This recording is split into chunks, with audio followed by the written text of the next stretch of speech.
Hi, everyone. Welcome to the Genius Entrepreneur Podcast. I'm Shelby Jo Long, your host. I love to use this podcast to talk to fellow genius entrepreneurs about their journey and how they transform their passion and their genius and expertise into an income stream to inspire you to think about your genius a little bit differently. Maybe there's a place in the marketplace for you. I've had the opportunity to talk with Tina in a few situations at my last speaking event and the TEDx event in Delaware. And I'm excited to get to know a little bit more about her business. I imagine there's quite a bit of synergy in what we do. So this is Tina Greenbaum with Mastering Under Pressure. So Tina, welcome to the interview today. I'm so happy to have you. Thank you, Shelby. I'm so happy to be here and I love your topic. Oh, well, great. Well, I'm excited to get into that. So let's hear a little bit about your business and what you do. Can you give us a big overview of what your business is all about? I sure can. So the business is called Mastery Under Pressure, and it has several iterations. I am by training a clinical social worker. So I'm a psychotherapist by training. And if anybody knows about the helper professions, we're not the best business people in the world. We're very big givers. And I learned really early on that my traditional psychotherapy training was not completely adequate for the kind of work that I was doing and wanting to help people. And at the same time, I wasn't cut out, honestly, to work 40 hours a week, work at night, work on weekends, raise a family, and be burned out by a profession which is very easily to get burnt out. So my first job, such high, what do they call that? Emotional labor? Like it's something so hard. Passion fatigue is actually that's a great phrase for it. Yeah, that's great. Really, really what it is. And so my first job, well, being a social worker, being any kind of helper professional in this particular field, you need hours to accumulate in order to get your license. You need to take an exam, but you basically need, I think we needed 1,800 hours of supervised work. So you couldn't go out on your own until you passed the test and had this number of hours. So the fastest way to get this number of hours was to work full time. And so my first job was working on an eating disorders unit at the Washington Hospital Center in Washington, D.C., where nobody had ever treated eating disorders before. And that's where I kind of discovered that, and this is in my TEDx talk, I want to be really, really helpful, but I don't really have the tools to be as effective as I would like. So, but at the same time, I had 3 kids, I think at that time, one was very, very small. And 2 of them were playing sports, and my job was working 1 or 2 evenings a week, and on a Saturday. Not for me. I don't work well at night. I always tell people, you don't want to pay me at night. Right. I'll get up really early in the morning. You want to meet me at 7 a.m. I'm happy to do that, but don't ask me to work after 6 because I'm not here. My brain is not here. And so, and definitely not on Saturdays. Right. I'm giving up the time of being with my family. So while I was going through this process, I was already calculating, what do I need to do in order to be able to get out and to work on my own? Because I have a degree in teaching, special ed, elementary ed. I started out in that. I thought I loved teaching. I hated being in the classroom. I mean, really? in elementary school classroom, teaching subjects that I had no interest in, science, math. I was terrible at making bulletin boards. I don't have that level of creativity, of that artistic creativity. And I was just like, but there was a psychologist and a social worker that would come in and take the kids out because it was special ed.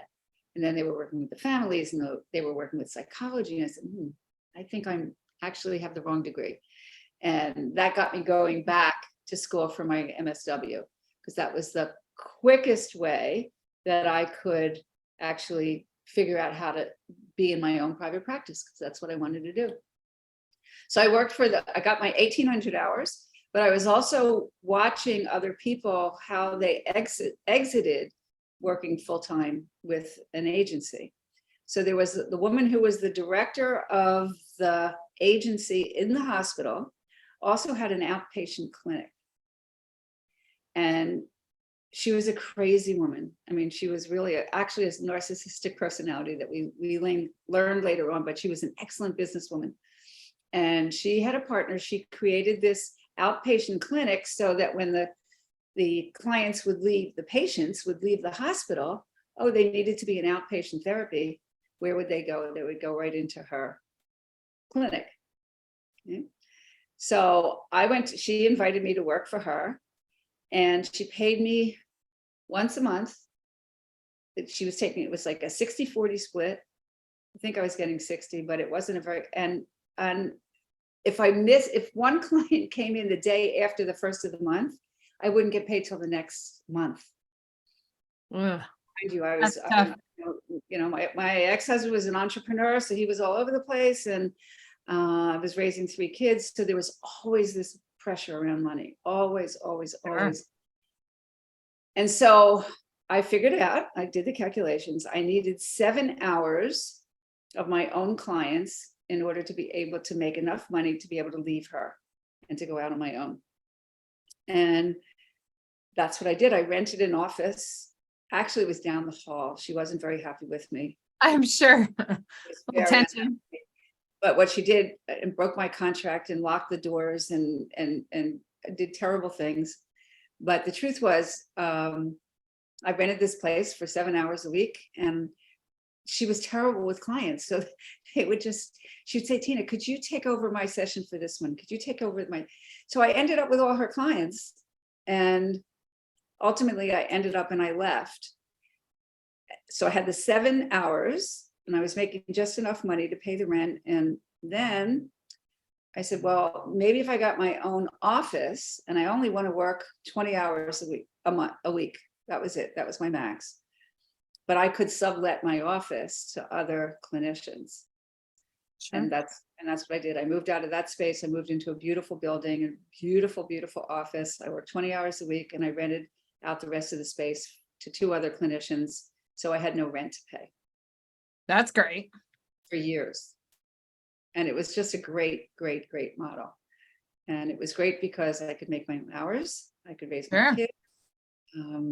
If they had something and it was a soccer game or it was a this or that, I could, kind of change, I can't meet you for here, but can you do this? And then I also had to learn, Shelby, all the lessons about being in my own business, and putting limits on cancellations, how frequently, because if I would make, let's say, what's today? Today's a Thursday, right? So by Friday, I would have my week full out scheduled for the following week. So if somebody called me like the day before, I couldn't fill that hour. So I had to, how would I protect myself? Well, then I had a policy that, if you cancel a week in advance, and nobody did that, but I did that. If you cancel a week in advance, then you don't have to pay for the session. But if it's 24 to 48 hours or somewhere in the week, if I can fit you in another hour, I will do that. But if I can't, you have to pay.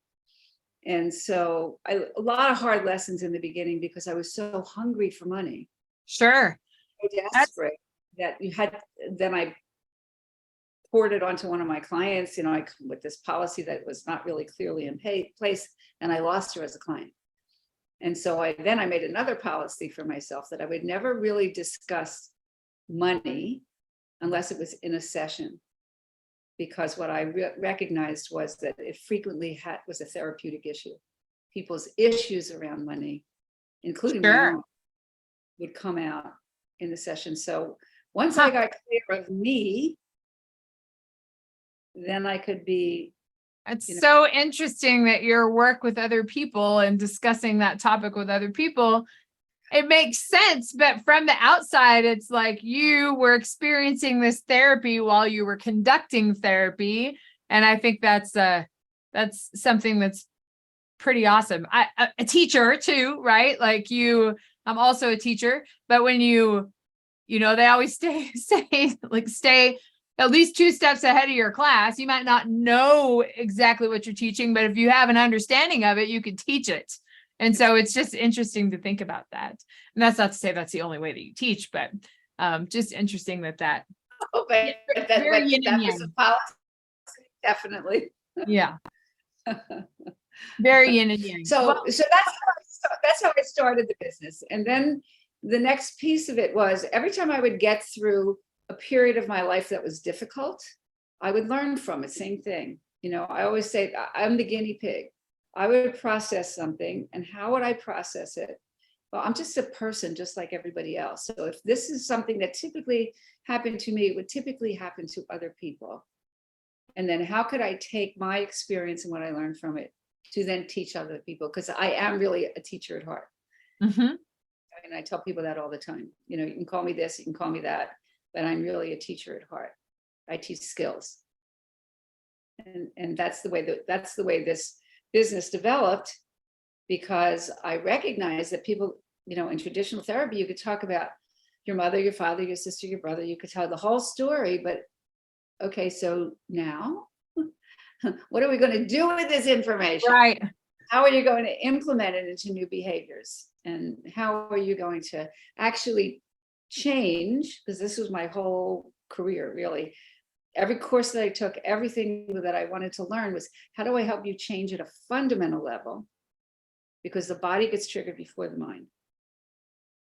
And so if the body gets triggered, I don't have time to think about it. How do I get there to that part that gets triggered?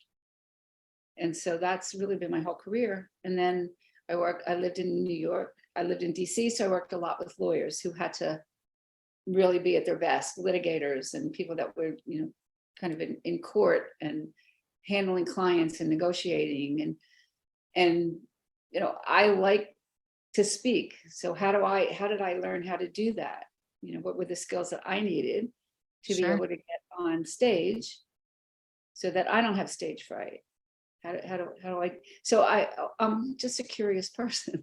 How do I do that? How do I do that? And once I figure out how I would do it, then there's other people with different modalities and they might learn differently and so on. But it would give me a clue.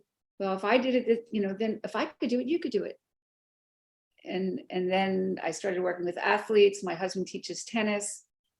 And that's how Mastering Under Pressure got started, because it started out as tennis to the max. He went out to talk to, and he was having way more fun than I was. I started working on a course on. You're working on the tough stuff, and he gets to teach the fun stuff. It is great. That's exactly what I said to him. We're getting into the mental blocks of performance and all of those things, and he gets to teach a skill. So I mean, yeah. But they're again very yin and yang. You need both of them to be able to be a high performer. Right.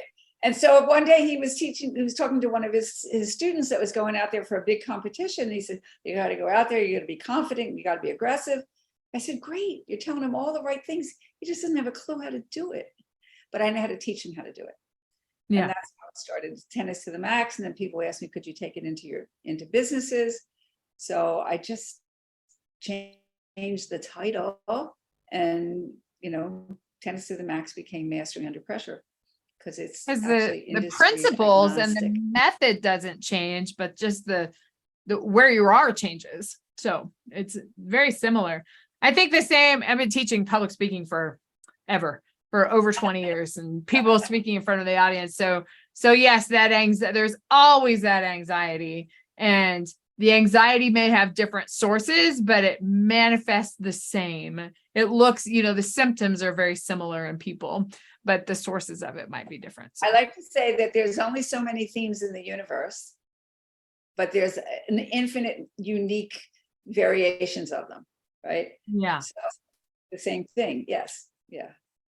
So I think it's super interesting how you took your core genius about you working with people and getting, you know, working with people in the therapy side, which is very one-on-one and discovery of foundations, and how you made that more of a, here's how you deal with it. Here's a proactive piece. And now that's the core of your business, about your giving advice in a different way. So it's just. Yes. And it's much more efficient. One-on-one is very intimate and really great. And at the same time, it's just one-on-one.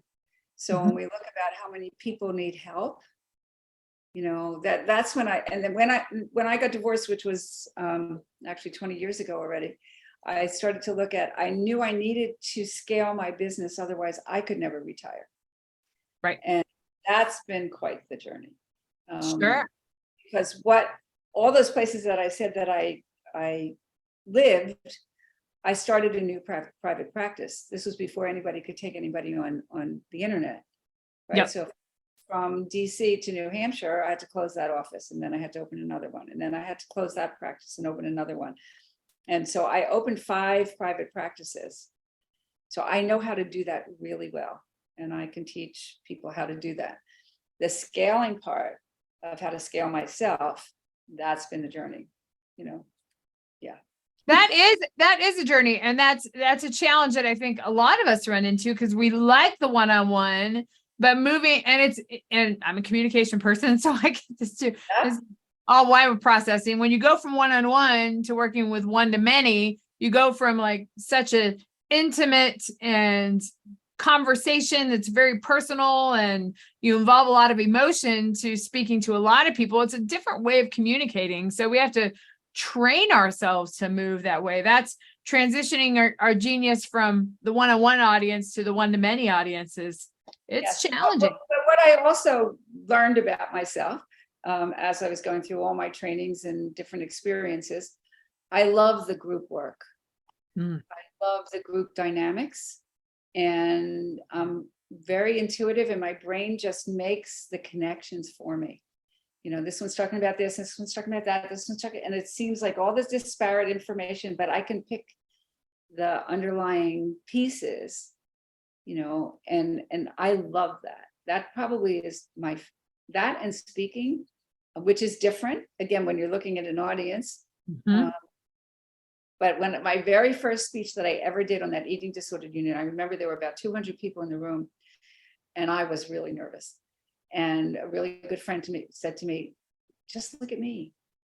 Just look at me, And I started out looking at her, which is what I did in my TEDx talk. I started out looking at my husband. I said, I don't need to look at you. I learned this thing well enough. Yeah. That I could really kind of spread my eyes and so on. But so, yeah. Do you use group work in your work now?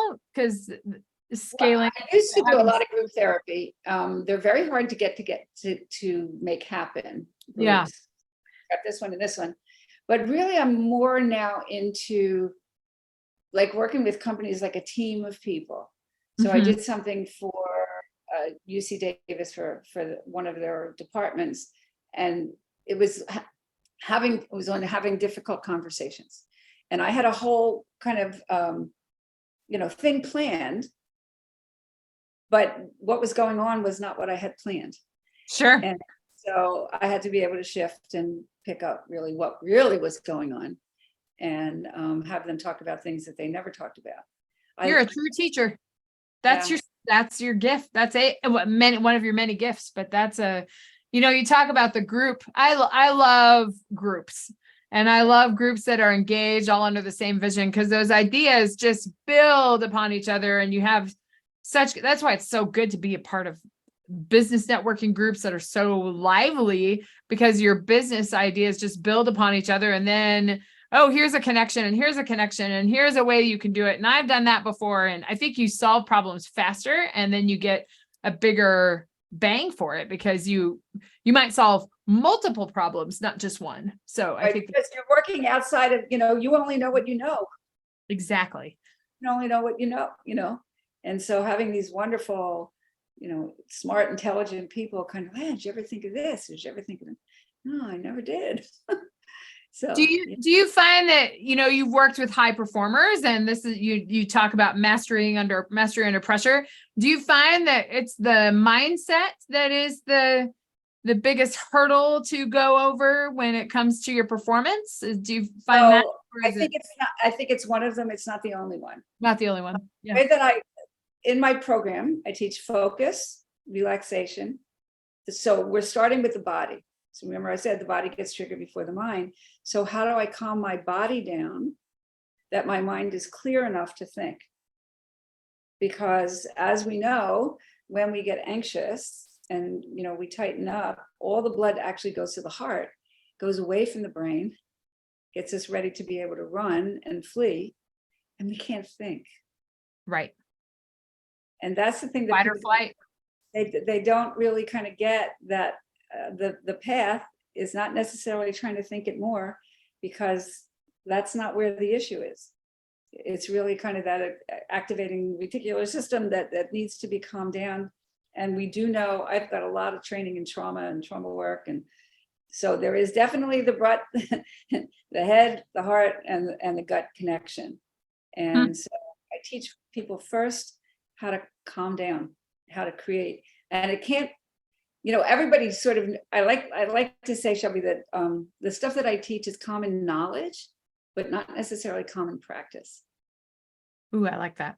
Yeah, and so everybody knows when you're anxious, take a breath. So a lot of times people take, well, that'll get you to hyperventilate.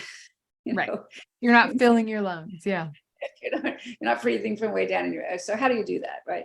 And then I teach different forms of meditation. Some people like this, some people like that, some people are auditory, some are, but basically it's learning to understand that your breath is the only voluntary mechanism we have that can change our nervous system. Otherwise, everything is automatic. Right. So if I'm starting to feel nervous and anxious, I have to practice at this breath so that I can build. I talk a lot about building your nervous system's capacity for stress. So let's just say that this is your nervous system's, called a window of tolerance, is what they call it. Right? As long as the stress is in this level, I'm good. But as soon as the stress hits my own nervous system's tolerance for stress, we go into the stress response. And with that comes all that autonomic. We go from this parasympathetic nervous system to the sympathetic nervous system. And that whole system goes into gear. All the steroids go running through your brain and cortisol, and you can't think. Right. So now here we have this capacity that is so much greater. It's like, it's just another problem. And working a lot with leaders. Sure. They have to be focused. Yeah. Have to be able to control that for sure. Right. And because we pick up, I played tennis the other day with a woman. Her energy was so frenetic. And again, we're sponges, and I'm trained to really separate my energy from somebody else's. And this woman, she got to me. I mean, she did. I was just like, it was just constant talk and this and that. And I couldn't wait to get away from her. And so she had no control whatsoever. And it's very catching. Right. So again, I'm aware. I'm very aware of my system. But if you're not, you take it personally, and you've got a leader that's short-tempered because the stress is too big for them, and then it just filters all the way down. So I believe our job as leaders, as people, as parents, is to learn how to manage the system. So it starts out in the body, and then I like to call it, instead of positive thinking, I call it productive thinking. Do my thoughts produce something useful for me? So we start with the concept of mindfulness. What's mindfulness? It's an ancient practice that was being thrown around but mindfulness is really being aware in the present moment without judgment. So as soon as we get into the judgment, oh God, that was really stupid, or, I'm really dumb. Somebody said to me yesterday, I really, I say these dumb things. I said, no, you may say, you're not dumb. You say things without awareness, maybe, and you're not reading the situation, but you're not dumb. Kind of recalibrating how they think about it, being mindful of that, for sure. Powerful, and to train yourself. So this sounds, so this is all a one-on-one thing too, but you have it in a different form. Is it in a digital program too, or a book? Where do you have all this? It's everywhere. Method everywhere. Great. It's everywhere. So Mastery Under Pressure is the book. Yeah. Program is called Mastery Under Pressure. It's online, and it's available. And then I've got one on why positive thinking is that one's not published yet, but why positive thinking is highly overrated. But I do have one that is how to be a confident negotiator. That's ready. That's on my platform. Same thing. I'm not going to teach. I don't teach you all the skills about negotiation. I just teach you about how to control this emotional person so that when you're negotiating, you look calm and cool and collected, even though inside you may not feel that way. And you've got all kinds of questions, but it's really cool. I mean, it's good stuff. And then I've got another one called Mastery Over Eating, because I used to work with a lot of people with eating disorders. That's where I developed a lot of this, and that's a great program. How to really kind of look at the connection between emotions and the addiction, whatever the addiction is, actually, whether it's food or alcohol or drugs or work, or because all addictions are anxiety based, and they're always about feelings that we don't want to feel. So interesting. I learned so much. I need to read your book. I need to buy it. I'll be sure to include your LinkedIn profile and your website in the notes. I've got a YouTube channel that has just lots of little bits and pieces of a lot of the podcasts that I've been on and the talks. And then I also have a podcast called Under the Hood, where from my TEDx talk, the whole premise was that patterns that are created in childhood impact us as grownups. And so I've been interviewing leaders and asking those kinds of questions. What are the patterns that brought you to your success? And what are the patterns that you really had to take a look at and that maybe caused you some problems and that you have overcome? So lots of places to learn a lot of this. Yeah, stuff. I'm excited to check that out too. That's really interesting. We'll have to chat about some synergy between both of our books, because I think I know there is some. So just everything you're talking about. So habits, rituals, discipline, all of those things tie together. Absolutely. Yeah. Put it all together, and then you have a roadmap, and that's kind of how I started my talk. How many of you were given a roadmap to life? Not many. Not many. So once you have a map, then you start to see where you are. And this is the next thing I need to work on. This is the next thing. So Tina, what would you say is the biggest challenge of stepping out into entrepreneurship and creating a business out of your genius? I know there's some imposter syndrome and there's some things that we could talk about, but I mean, you really have taken a couple of different shifts in your career. And what would you say is the biggest challenge of entering your genius into the marketplace? The biggest challenge is fear. Fear.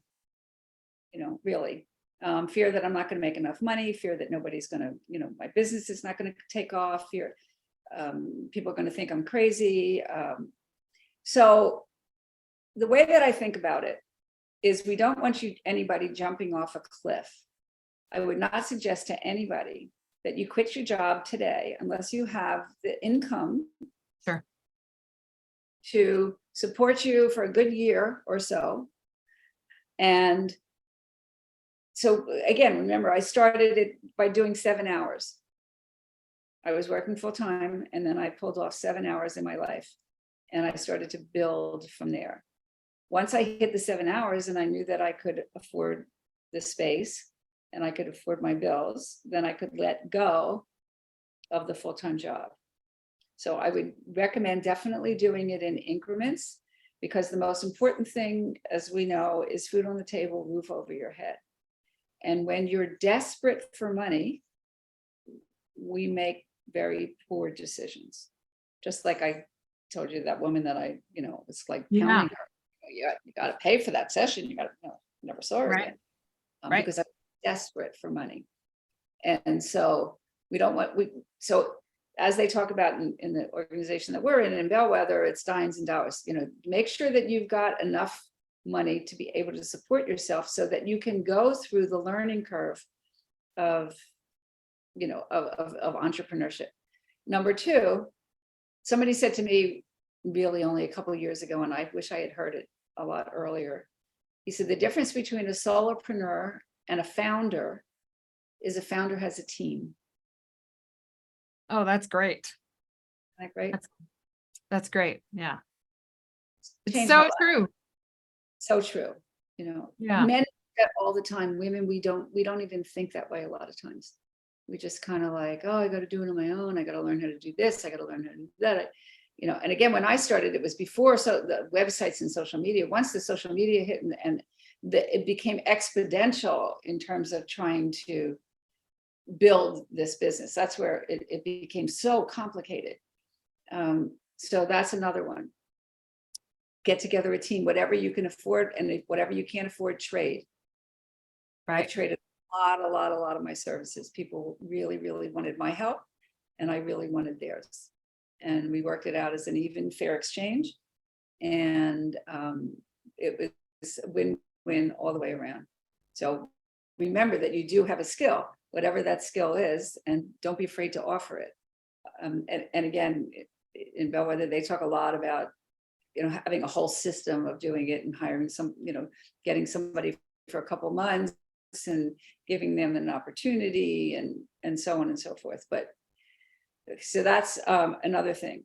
Get a coach, but get a coach who is a proven coach in your field, and that you have at least 3 recommendations of somebody that has worked with that person and can vouch for them. See, I'm giving you all the mistakes that I made.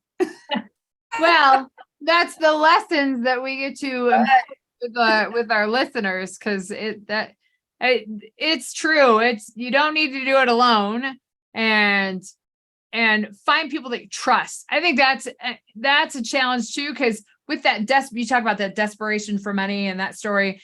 Yes, when you're desperate for money, you're gonna just push it away. But also when you're desperate for help and you're desperate, then you're going to jump into a business relationship that might not be the best. So it's very much about taking a breath and approaching it. And the biggest mistake that I made, again, it took me a while to kind of figure this one out, but I would meet people who were very successful in what they did. So let's just say this guy, and he was in England, and he actually solicited people in the US, and he had a marketing agency, and he'd been incredibly, incredibly successful. And he was starting a new venture. And he was looking for people to come into his new venture. That's where I made the mistake, because that was not a proven system. Right. His venture, not yours.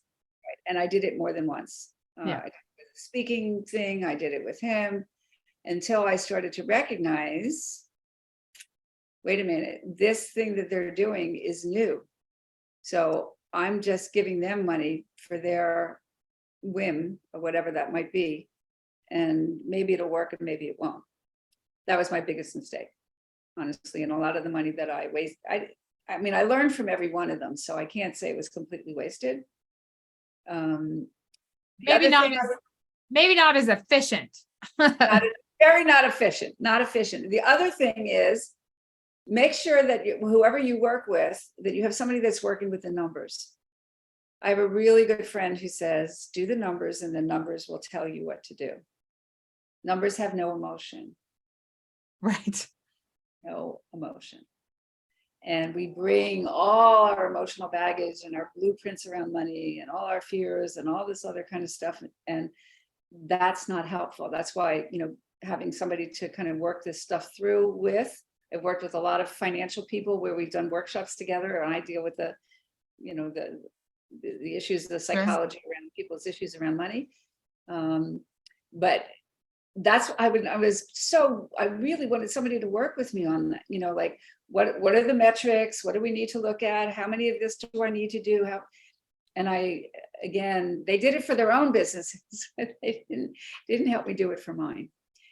And let's see if there's any other really big one. the other thing is be prepared when you're doing your numbers to pay for your own health insurance and save for vacations, because nobody's going to pay for them. And, right. And you have to lots of opportunities to vacation, but not a lot of security for money, for sure. You have to really kind of factor that in. And, when I was, and for the years after I'd gotten divorced and I was single in particular, or I would always do it. I would just take the money off the top for my taxes. I'd take the money off the top. I'd put a little bit in for vacation. I always had the money for my health insurance, the things that, as my father used to say, that money's not yours. Yep. To taxes, it's not yours. And going to health insurance, it's not yours.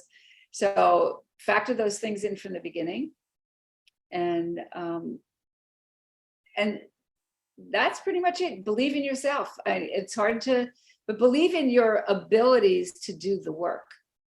See, if you don't do good work, don't go into your own business. Usually the last part of the interview, I ask about the advice that you give to people out there that are thinking about starting a business, and you turn the challenges into advice. You're definitely a teacher at heart. So talk about your journey and giving advice and put some thought behind it, but then also trust yourself and trust that your skills are genuine. And that's every time I moved and I had to start over again, I would just kind of say to myself, well, you did it once, you could do it again. You did it once, you could do it again. And that became, because it was scary times. I would rent an office with no clients. And I remember one time, and I was sitting there with my feet up on the desk, talking to a girlfriend, for an office that I was paying, all this money, and telling her how scared I was. And she said to me something very similar. She said, it's very simple. Do you have the money to hold out until you build this thing? Or don't you? And if you don't, get a part-time job. I mean, it was just that. Yeah. The answer is right in front of you. And sometimes we need someone else to tell us that, which is why having a coach is important, which is why surrounding yourself with other like-minded individuals is so important too. Yeah. Oh, I love that. Absolutely. Tina, where can our audience find you and the info? Oh, we have your LinkedIn. We'll have your Mastery Under Pressure site available, and your book, I'm sure, is on Amazon. That's available on Amazon. Yeah. And I have a website. It's masteryunderpressure.com. My LinkedIn profile, I'm sure you'll put on there. I've got and a YouTube channel with my name. So great. It's very easy to find and very willing to help. Well, Tina, you are a wealth of information for not only how to develop a business, because you have been through multiple iterations of developing a business, but in inspiring others to think about how they can maybe do it too. So thank you for coming on the podcast today. So much, Shelby. So much fun. Any final thoughts to our budding entrepreneurs out there? Yes. So people ask me all the time, if you have one thing to share, and this is what I always share because it guides my life: what's in my control, what's out of my control. That is the key to how we can reduce the anxiety, recognize it. What's in my control is to make a call and ask for help. What's out of my control is how long it's going to take for people to come to me. Exactly. What a great piece of advice. And we all have to remember that as entrepreneurs, that we've got to chase it, because maybe people aren't going to be coming to us for it. So true. More conversations, more networking, everything can push you. One more thing. Yeah, one more thing. Keep going. Because there are so many things to do. Some of the best advice I got also was choose 2-3 maximum ways that you enjoy in building your business. I mean, I really love the giving of my skills, but if I'm doing that, I'm also in business. So there's a lot of things that I don't really love doing. So out of those things that I may not really love doing, what are the ones that I actually do love? Well, I use my speaking, as a marketing tool. I love doing that. I really like networking. I really like meeting other people. I like helping other people. So that's another big networking, business marketing tool that I do. And those are the two biggest ones. And the rest of it, I leave to other people. That's smart. You got to stay in your lane and what you love to do as you're building the business around your passion, and delegate the things that you don't want to do. Got it. You got it. I'm sure there's more. There's more. We could probably talk for another hour, but Tina, thank you so much for coming on the podcast today and inspiring our audience. That's for you, genius entrepreneurs out there that are thinking about starting a business. So many good pieces of advice. I'm here to help bring these stories to light, to help guide you in the next direction. I invite you to subscribe to the channel and to follow me at shelbyjolong.com, and we can get your business started and hopefully move you in a direction where you can build a business out of your passion. So we'll see you next time.